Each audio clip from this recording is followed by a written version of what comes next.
오늘은 어린이 주일로 지킵니다. 우리에게 허락하신 말씀은 어린이는 거울과 같습니다 라는 제목으로 은혜를 나눕니다.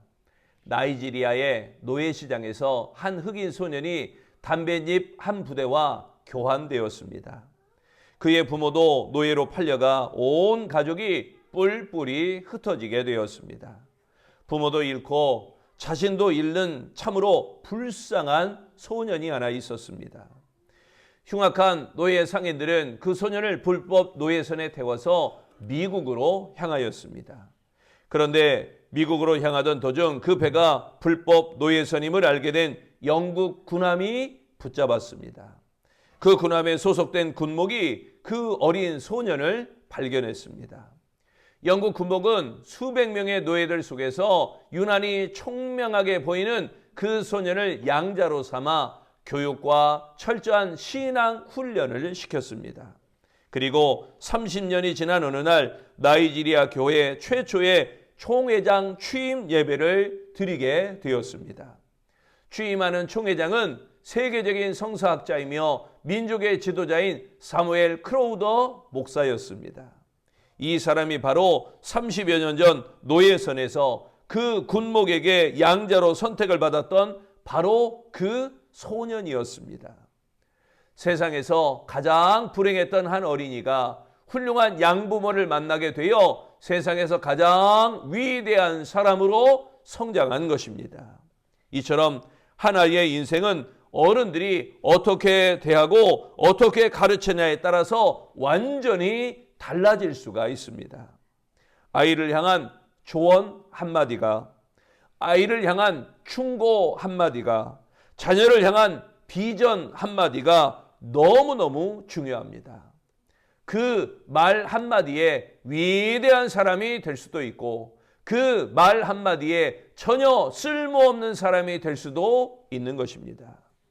세계적인 설교가 캠벨 몰간 목사님 부부는 아들 사형제를 두었는데 그 사형제 모두 아버지의 뒤를 이어 목사가 되었습니다.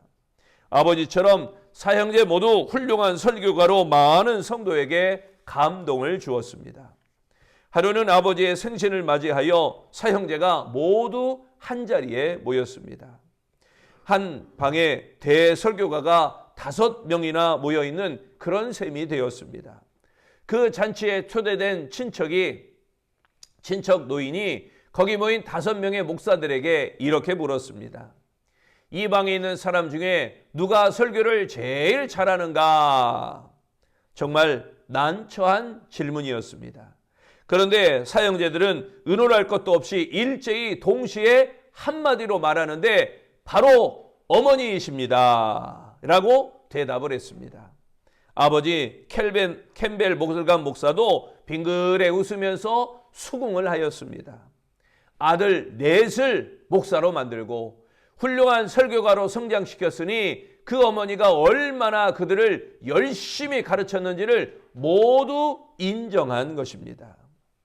최근 들어 아이들과 청소년들의 일탈 현상이 급증하면서 우리 사회에 큰 문제가 되고 있습니다. 미래를 어둡게 만드는 안타까운 일들이지요. 교육을 뭐라 그러냐? 교육 100년치 대계다 이렇게 말을 합니다. 말 그대로예요. 농사를 짓는 데는 1년의 계획이 필요하고 나무를 심는 데는 10년의 계획이 필요하며 사람을 키우는 데는 100년의 계획을 세워야 한다라는 의미입니다. 우리가 봉독한 마태복음 17장은 예수님께서 베드로와 요한과 야고보를 데리고 변화산에서 내려오실 때 일어난 한 사건을 말씀하고 있습니다. 한 사람이 간질병으로 오랫동안 괴로움을 당하고 있는 어린 아들을 데리고 예수님께로 나와왔습니다. 그리고 그 자기 아들, 간질병으로 고생하고 있는 자기 아들을 위해서 예수님께 간절히 간구하여 병 고침 받는 기적이 일어난 것입니다. 이 말씀을 통하여 오늘 어린이 주일에 우리 자녀들과 후손들을 어떻게 가르쳐야 하는가에 대하여 깊이 생각해 보시기를 바랍니다. 어린아이는 거울과 같습니다. 첫째, 어떤 이에게 간질병으로 앓고 있는 어린 아들이 있었다는 것, 이걸 우리가 한번 깊이 상고해 봅니다. 간질병으로 고생하고 있는 아들을 예수님께 데려온 아버지가 있었습니다. 간질병은 오늘날도 고치기 어려운 질병 가운데 하나로서 환자와 그의 가족들에게 너무나 큰 고통을 가져다주는 그런 질병입니다. 지금 본문에 간질로 고생하고 있는 아들을 둔 아버지의 고통, 그 아버지의 고통은 이루 말할 수 없었을 것입니다. 어쩌면 그 아버지는 그 아들의 병 때문에 유명한 병원, 용하다는 의원, 잘 낫는다는 약국 아마 다 찾아보았을 것입니다. 하지만 간질로 고생하는 아들의 병을 낫게 해줄 수 있는 약도, 의사도 찾을 수가 없었을 것입니다. 그리고 그의 재산은 아들의 병 때문에 모두 탕진해 버렸을 것입니다. 실상 현대 모든 사람도 불치병을 다 앓고 있다, 이렇게 이야기합니다. 왜냐하면 영적으로는 우리가 다 죄인이기 때문입니다. 로마서 3장 23절 말씀, 모든 사람이 죄를 범하였음에 하나님의 영광에 이르지 못하더니, 죄는 마치 맑은 물속에 떨어진 먹물 한 방울과도 같습니다. 맑은 물컵 속에 먹물 한 방울이 떨어뜨리면 먹물이 순식간에 퍼져서 온통 물을 흐리게 만듭니다. 이처럼 아담 한 사람의 범죄가 모든 사람에게 퍼져 누구나 예외 없이 죄인이 되고 만 것입니다. 하지만 인간은 스스로 죄의 문제를 해결할 수가 없습니다. 죄인인 인간이 스스로를 구원할 수가 없는 것입니다. 그래서 인간 세상은 욕심과 같은 억압과 수탈, 거짓과 교만, 가난과 질병, 재난과 죽음, 이런 것들이 떠날 날이 없습니다. 마치 인간은 본문에 나오는 어린아이와 같이 불치의 병을 앓고 있는 그런 존재와도 같은 것입니다. 그런데 더욱 안타까운 것은 순수해야 될 어린이들이 전 인류가 앓고 있는 이 무서운 질병을 더욱 심하게 앓게 되었다라는 것입니다. 어려서부터 어른들이 만들어 놓은 경쟁의 전선에서 던져지게 되어집니다. 끊임없이 경쟁합니다. 네가 1등이냐, 내가 1등이냐. 그런데 여러분 아시죠? 요즘 초등학교에는 1등, 2등이 없습니다.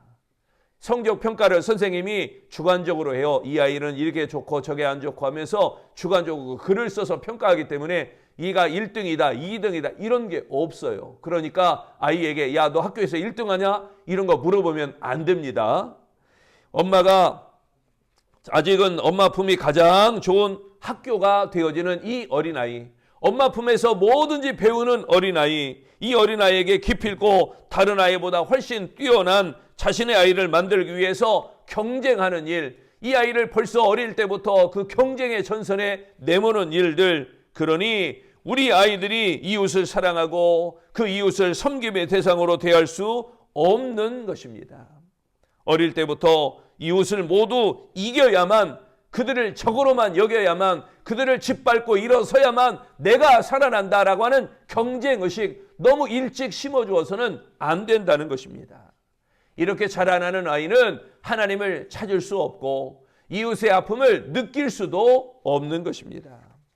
실상 하나님도 없고 이웃도 없는 어린아이들은 무서운 질병에 걸려 있다고 할 것입니다. 근래에 교회마다 교회 학교가 텅텅 비어간다는 이야기를 많이 듣습니다. 부모들은 학교나 학원에 나가지 않으면 야단을 치면서도 교회를 빠지면 야단을 치지 않습니다. 학교 안 가면 큰일 나는 줄 알아요. 회초리 듭니다. 학원 빠지면 난리 나는 줄 알아요. 아이를 심하게 나무랍니다. 그러나 교회를 가지 않으면 그러려니 합니다. 네가 알아서 해라. 그것은 정말 어리석은 일입니다. 자신의 자녀가 영적인 불치의 병을 앓고 있으며 그 증세가 점점 더 심각해지는데도 가만히 방치해두는 꼴이 되고 마는 것입니다. 자녀의 성적이 떨어지는 것은 심각하게 받아들입니다. 야, 너를 그러다가 뭐 되려고 그러냐 하면서 나무랍니다. 하지만 자녀가 신앙에서 멀어지는 일은 대수롭지 않게 생각하는 것은 부모로서 하나님 앞에 큰 죄를 짓는 것과 다름이 없는 것입니다. 하나님이 자녀들에게 맡기신 생명을 하나님께로부터 멀어지게 하는 심각한 죄를 짓고 마는 것입니다. 그러므로 부모들은 아이들을 예수님께 데려와야 됩니다. 두 번째입니다. 부모들은 아이들을 예수님께 데려와야 합니다. 간질병 아들을 둔 아비의 아버지는 예수님께서 오시니까 그 앞에 와서 꿇어 엎드렸습니다. 예수님 앞에 꿇어 엎드렸다는 것은 그 아이의 아버지가 예수님을 위대한 선생님 정도가 아니라 아예 하나님이 우리에게 예비하신 메시아 정도로 여기고 있었다는 것입니다. 왜냐하면 꿇어 엎드린다라는 말은 히랍어로 예배한다라는 의미인 것입니다. 꿇어 엎드린다라는 건 단순히 내가 당신에게 굴종합니다, 굴복합니다 이 의미보다 더 크게 예배한다라는 의미이기 때문에 메시아로 인정한 것입니다. 그래서 본문 15절에 예수님을 뭐라고 부르냐면 주여라고 부릅니다. 그리고 그는 예수님께 내 아들을 불쌍히 여기소서, 주여 내 아들을 불쌍히 여기소서라는 말은 주님이시여, 단순히 나의 주인이시여 이게 아니라 나의 예배의 대상자요, 나의 은혜의 대상자요, 나에게 힘을 주시는 그 주여 하나님이시여 라고 부르는 것과 같습니다. 예수님께서는 그 아버지의 믿음을 보시고 병든 아들을 고쳐주셨습니다. 그 아비가 무릎 꿇은 것, 주인에게 굴복하는 모습, 그게 아니라 그 심중에 담겨있는 믿음, 그 하나님께 경배하는 믿음, 하나님만이 이 일을 해결하신다는 믿음, 이 믿음을 보시고 병든 아들을 고쳐주신 것입니다. 여기서 우리는 자식에 대한 부모의 책임이 얼마나 큰 것인지를 알아야 됩니다. 아이들의 신앙은 결국 그 부모의 책임하에 있다는 것입니다. 자녀가 성장하는 동안 부모는 그 자녀에게 목회자와 같은 존재입니다. 부모는 자녀들에게 하나님 나라를 경험하도록 해야 됩니다. 부모는 자녀들에게 하나님의 은혜를 경험하도록 해야 됩니다. 부모는 자녀들에게 하나님의 사랑을 경험하도록 해야 됩니다. 본문의 아버지처럼 자녀를 데리고 주님께 나아와야 합니다. 하나님께서는 가정을 만드시고 부모에게 자녀를 맡기셨습니다. 하나님께서는 자녀들이 부모를 통하여 하나님의 사랑과 관심을 알게 되기를 원하십니다. 보스턴 아돈 병원의 요고만 박사는 아이들을 키우기 가장 어려운 시기는 생후 6주부터 12주 그리고 사춘기라고 말했습니다. 이때는 부모들이 아이를 사랑하지만 당장은 없었으면 좋겠다 이런 마음을 가질 때라고 합니다. 아이가 좋으면서도 싫어지는 모순된 감정을 가지게 되는 것은 갓난아이가 울며 보채기 때문입니다. 그리고 사춘기의 경우는 부모의 말을 듣지 않고 반항하기 때문입니다. 갓난아이가 보채고 사춘기 자녀들이 부모에게 반항합니다. 그렇게 부모의 권위에 도전한다는 것은 오히려 지극히 정상적인 모습 아니겠어요? 어린아이가 엄마에게 밥 달라고 응가 치워달라고 이거 좀 불편하다고 나 잠 온다고 우는 것이 정상입니다. 이거 생각해 보세요. 거꾸로 아이가 배고픈데 울지 않아요. 아이가 응가를 쌌는데도 울지 않아요. 아이가 잠이 오는데도 울지 않아요. 그게 더 걱정입니다. 그게 오히려 더 근심입니다. 그러나 부모들은 그것이 귀찮아지고 놓여지는 자신의 감정 때문에 그 아이가 싫어지는 것입니다. 그러나 격한 부모의 감정이나 짜증의 언행, 그게 문제입니다. 하면서 하는 짜증, 하면서 잘못된 언어, 이게 문제입니다. 이러한 좋지 못한 감정이 부모와 자식 사이를 멀어지게 만드는 것입니다. 그러므로 부모는 자신의 감정을 절제하며 늘 올바른 모습으로 가르쳐야 할 것입니다. 그렇게 자녀들의 든든한 울타리가 되어줄 때 이 아이들은 바르게 성장하게 되어집니다. 그런데 한국의 부모들은 자기의 자녀들을 대하여 내가 낳았으니 나의 것이다 라는 잘못된 소유의식이 너무 강합니다. 또 내 자식인데 내 마음대로도 못하냐라는 식으로 자녀를 대하면 치유가 거의 불가능하도록 자녀를 망쳐놓게 되기도 하는 것입니다. 요즘 ADHD라고 어린아이들이 많은 그 정신적 어려움을 겪고 있어요. 그런데 이 아이가 ADHD 잘못된 그런 치료를 받게 돼, 잘못된 감정의 치료를 받는 그 아이들의 공통점은 뭐냐? 그의 부모도 똑같이 이런 상처와 아픔과 질병이 있다는 사실입니다. 자식 잘 되게 했던 그런 언사, 자식 잘 되게 하려 했던 그런 행동이 결국 자녀를 망치게 되는 결과를 낳게 된다는 것입니다. 아름다운 성도 여러분, 자녀를 올바로 키우려면 자식은 부모의 소유가 아니라 하나님께서 부모에게 자녀를 맡겨주셨다라고 하는 청지기 정신이 있어야 할 줄로 믿습니다. 세 번째, 어린아이는 거울과도 같습니다. 현대 교회는 어린아이들의 병을 고치지 못하고 있다는 것입니다. 간질병, 이 간질병이 있는 아들을 둔 아버지는 먼저 아들을 예수님의 제자들에게 데려갔습니다. 그러나 그 제자들은 이 아들의 병을 고치지 못했습니다. 결국 예수께서 제자들이 고치지 못한 이 아이의 병을 고쳐주셨습니다. 이 일이 일어난 후에 예수님의 제자들은 참 겸연쩍은 모습으로 예수님께 물었습니다. 우리는 어찌하여 쫓아내지 못하였나이까? 그때 예수님께서 이렇게 대답하십니다. 너희 믿음이 작은 까닭이니라. 마가복음 9장에도 이와 비슷한 기사의 내용이 나옵니다. 9장 29절 시작. 이르시되 기도 외에 다른 것으로는 이런 종류가 나갈 수 없느니라. 아멘. 예수님께서 간질병이 든 이 아이를 고치시던 때는 예수님께서 세 제자와 함께 변화산에서 기도하시다가 그 변화를 체험하고 내려오시는 길이었다는 사실, 우리가 이걸 꼭 기억해야 됩니다. 예수님은 변화산에서 기도하다가 내려와서 제일 처음 한 일이 이 어린아이를 고치신 일입니다. 이를 통해 우리는 기도하는 사람이 능력이 나타나는 믿음을 소유하게 된다라는 것을 알게 됩니다. 예수님께서는 언제나 기도하는 분이셨습니다. 그러므로 예수님 가시는 곳곳마다 놀라운 능력이, 놀라운 기적이, 놀라운 역사가 나타났던 것입니다. 그러나 간절한 기도가 없던 제자들에게는 이와 같은 능력이 나타나지 않았습니다.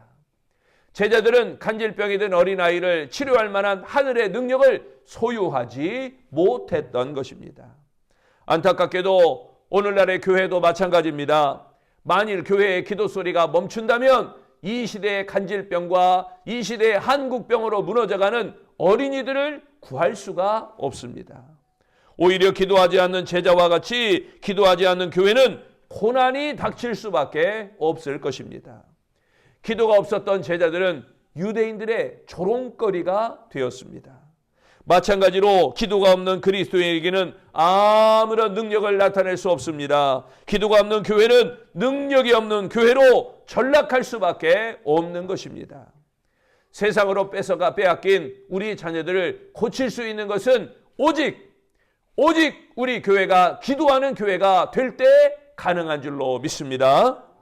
그들이 주님의 품 안에 살아갈 수 있도록 그들을 위하여 기도하고 그들을 선한 길로 인도하는 우리의 능력, 우리의 축복, 우리의 삶이 오직 하나님께로부터 임하시기를 바랍니다.